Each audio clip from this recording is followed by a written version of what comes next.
Good afternoon from NASA's Johnson Space Center. Welcome to the STS-133 mission status briefing. I am joined today by Tony Sikachi. He is the entry flight director for Discovery's reentry tomorrow. He's going to be giving us an update on what's in store and how the conditions look down in Florida in terms of weather. So go ahead, Tony. Okay, thanks, Josh, and good afternoon, everybody. It's great to be here. And before you ask, Tim Coper and I weren't riding bikes together. Just another little rotator cuff problem I had there, but everything's doing fine. Thank you. You probably heard this from Leroy in his briefing this morning, so bear with me as I go through all this. But we had a very successful Flight Day 13 morning as the crew got themselves and Discovery ready for entry tomorrow. The crew woke up about 2:30 this morning, hit the ground running as they usually do, and per our typical end of mission -1 activities, we completed the flight control systems checkout with no anomalies. The systems are ready for entry. We did the standard RCS hot fire with no anomalies, and all the primary jets are ready to support entry. As the crew typically does, both the commander and pilot performed landing simulations on utilizing the pilot laptop simulator. And we got to see some video from that as both Steve and Eric were running through that. And of course, throughout the day, crew is getting the vehicle itself ready for entry tomorrow as far as the mid-deck, flight deck, and of course the airlock, making sure it's all configured properly to support entry. Let's see what we did after the hot fire. You probably heard we did a secondary payload activity called Rambo 2, which is a ram burn observation 2. Basically, we did 3 sets of +X firings to help the DoD folks get some data on that, and I didn't have any more detail than that. If you have any questions, let's see. As far as the activities later in the day, we will be doing an orbit adjust about an hour from now to lower the perigee in it. We're doing that to provide us a second opportunity at KSC tomorrow. Our plan is not to use it, but it just gives us that capability and option up front if in fact we did have to wave off a rev. Before we came in, we did standard L-1 comm checks with Mila, basically checking out the HUD video that we get from the crew. Also make sure we had good UHF with them and good comm through the Mila station, support entry. And later on, I think in about next hour or so, they'll be doing the same check with Edwards just to check that link out. Later on in the day, one of the last major activities the crew will have is to stow the KU band antenna, get the payload bay ready for the ride home. Let's see, as far as the TPS, I think Leroy already told you this, but the Discovery is cleared for entry. The engineering folks did a great job reviewing the data, and they got that complete a little ahead of the timeline. I'll give you a quick story on the consumables and weather story. Right now we have the consumables to support out to end of mission +2, which is Friday. As far as the forecast for KSC Wednesday, they're trending very well and looking very promising. And with that, and with the next day's forecast, the plan tomorrow is just only call up KSC. And let's see, if we needed to end a mission +1 for whatever reason we had to wave off tomorrow, end of mission 1 will become Pick'em Day. Basically, we will come home and we have that opportunity to go to Edwards, KSC, or Northrop, and we'll look at the weather and see what the best options are to do that. See, tomorrow's activities, crew wakes about 2:30 in the morning. Deorbit prep starts, and these are central times. Deorbit prep starts about 10 to 6. We close the payload bay doors around 7 o'clock, and then the go-no-go for the deorbit burn will be around 9:30 central time. See, deorbit burn to KSC orbit 202 is going to be around 9:30. Let's see if we had the ground track for KSC 202. Show that real quick.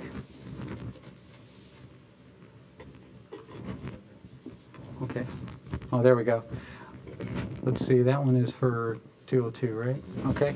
Let's see. Basically, I'll do my quick summary here. We're going to cross the western edge of Central America, of course, near Guatemala and El Salvador, towards the Yukon, and then west of Cuba. Then we're heading on to Florida, crossing over Sarasota, Lakeland, and then St. Cloud, and then we'll head on our way to KSC. See, as far as, like I talked about, if for some reason we are unable to get to KSC 202, we have a backup opportunity, KSC orbit 203, and that TIG is around 11:30 Central Time. See, again, let me see, just to summarize, the crew's doing really great. Probably saw from a lot of the downlink that they had, and they're having a good time, and they're getting ready to come home. And that's all I have for you, Josh. Okay. Let's start off with questions here at JSC. Mark. Thanks, Mark Carreau for Aviation Week. Is the forecast for the 2 landing opportunities in Florida tomorrow the same basically throughout, or is there any sort of change? And what does it look like for Thursday if you had to wave off for some reason? Let's see, in your first part of your question, what we've been forecasting, Mark, for the last week or so. Yeah, things are tracking pretty well per the models. One of the things we checked today is what of course, the current weather was around landing time today, and that it tracked what we were expecting and forecasting, so we feel pretty comfortable with that. And again, you know, it's Florida, and it's always 50-50 there, but just based on what the weather guys are forecasting, we feel pretty comfortable. Thursday, you probably saw during some of the weather briefing, there's a front that's going to be around the Florida Panhandle, and for the first opportunity, we're concerned about possibly some anvils coming off that thunderstorm, and we have some rules that we can't, of course, fly through any of the anvils. And then the rev later, the thunderstorms get closer, so we may have possibly have thunderstorms within the 30 nautical mile circle.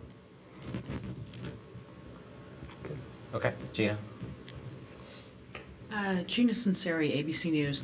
For those of us who are watching your decision-making tomorrow during entry, tell me what systems you're monitoring and what input you're getting as you're making the decision whether or not to let Discovery deorbit. Well, Walk me through that. Okay.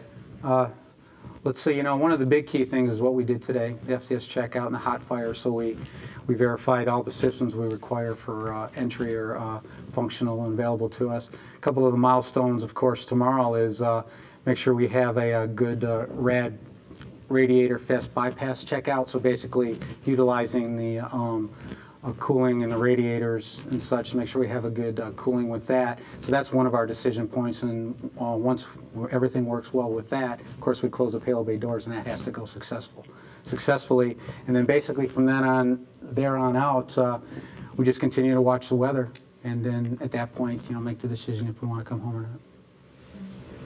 Okay. Question? All right, let's go down to the Kennedy Space Center for some questions there. Bill Harwood with CBS News. Tony, if for some reason you couldn't make it in on Wednesday, you would land even on the West Coast on Thursday. I guess the reason I'm asking that question is sometimes in the past you'd be willing to, you know, try to get it back to the Cape, but I guess in this case, since it's not flying again, there's no pressing need for that. Can you just talk about that a little bit, that you would come down on Thursday in California if it comes to that? Yeah, yes, sir. Of course, like I talked about, since we only have end emission plus 2 consumables, end emission plus 1 becomes basically call it a pick'em day. So we are coming home somewhere, unless we have a systems problem where we'd have to stay up another day. But what we'll look at, Bill, probably one of the key things is just to see how the weather forecast is at KSC and determine if we want to go ahead and try to close the payload bay doors and get the crew in the suits early. If we think KSC is going to be no-go for the first opportunity or even the second, we'll delay those decisions just so the crew doesn't have to be in their suits for more than 2 or 3 revs. So we'll look at the weather pretty hard. Thanks. And Leroy was telling us, give us a little review of FCS checkout this morning. He mentioned you had a little avionics transient, and I may have missed this if you mentioned it earlier, but can you just give us a little update, everything, the condition of all the systems that you need for reentry? Yeah, it was a little transient that we saw. We were doing, of course, secondary port bypassing, standard thing we do. And what happened usually when we go through this and we get the various ports bypassed, we go through and recycle that by cycling the FCS switches or the control power to those. When we cycled it the first time on ATVC 1, the power didn't come back the first time we cycled it. So we cycled the FCS channel again and we recovered it. And, and we took a look at it. We didn't see any shorts or any transient on the power. the engineering folks said that they did see this one time, and I can't remember the flight because I was paying attention to the flight loop when they were talking on the OPO, but they have seen this at one flight prior. But the thing is, we have 4 FCS channels. Even if we had that problem with that single ATVC channel 1, we still have 3 others, so we'll be able to do the main engine repositioning for that Mach 8 that we do to make sure we have a good clearance for the drag chutes, and be able to do post-landing repositioning the main engines to range drain. So we're no problems right now. Thanks. And the last question from here. I'm sorry, go ahead. No, that's no, all. That was fine. The last question from here. Today the theme seems to be talking about Discovery's legacy and all that, and everybody else in the world has been asked that question. So I'm going to ask you. You're the guy that launches it and lands it. What are your thoughts about Discovery bringing her down for the last time? Thanks. I'll give you the standard answer that all my buddies have been saying. We know that all this hoopla and historical milestones are going on, but our focus right now is to make sure we have a clean vehicle and we get the crew safely to the ground tomorrow. And then once we get them out of the vehicle, we'll probably sit back maybe at some establishment and talk about the legacy and how wonderful this machine has been over the last 39 missions. Okay, I think that's it from the Kennedy Space Center. Let's go to the phone lines. We have Robert Perlman. Hi, Robert Perlman with CollectSpace.com. Can you hear me? Yes, we can. Go ahead, Rob. Great. You just mentioned saving the reflection for after wheel stop, and the crew earlier today said that while it's bittersweet, that the landing should be a moment of celebration as well. I wondered if there were any plans within Mission Control for any type of celebration of the landing after wheel stop, cigars being handed out or a cake or anything like that. Thanks. I think all I have planned is a standard handshake. And we still have, even though Discovery's ending its trip, we still have 2 other missions that we have to focus on. So maybe it'll all hit us then in a year here when we're complete with all that. But tomorrow it's just going to be the standard. Thanks to all the folks that have supported this flight. And then we'll get ready for the next one here in about 6 weeks or so. Okay. I think that's it from Robert. James Dean? Thank you very much. Tony, recognizing that the conditions certainly could change quite a bit in the next day, I would just wonder if you could describe in a little more detail what you're forecasting right now, and if things hold up, how they look right now, just in terms of the general picture for winds and clouds, and just kind of the scene that you hope to see there. Okay, I can give you the forecast that the weather guys gave me this morning. It looks pretty good. Scattered at 3,000, and the scattered decks, we're looking at 2 to 3/8 coverage. So that alleviates our concerns if that'll turn into broken. We got scattered at 20,000 feet, good visibility, and right now the winds are 120 at 15, peaking to 21, which gives us a crosswind about peak of 12 and head and tail 12 peak and 12 peak 17. With the current head and tail winds right now, 1.5 is the only available runway per the rules, but we'll continue to evaluate 3.3, and if it has good touchdown conditions and such, and we need to go there, we'll talk about that. One of the good things I talked about, I think Mark asked that earlier, that we kind of like looking at what our forecasts are and what the actual conditions are, and today pretty much lined up with what the weather folks were forecasting, so that gives us pretty good confidence that the models that they're looking at are going to continue to track with what they're predicting tomorrow.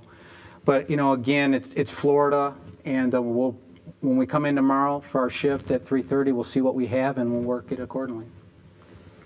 So I didn't immediately catch all those wind numbers there. Is that kind of the thing to watch? Is that the concern? No, right now the winds are well below flight rules.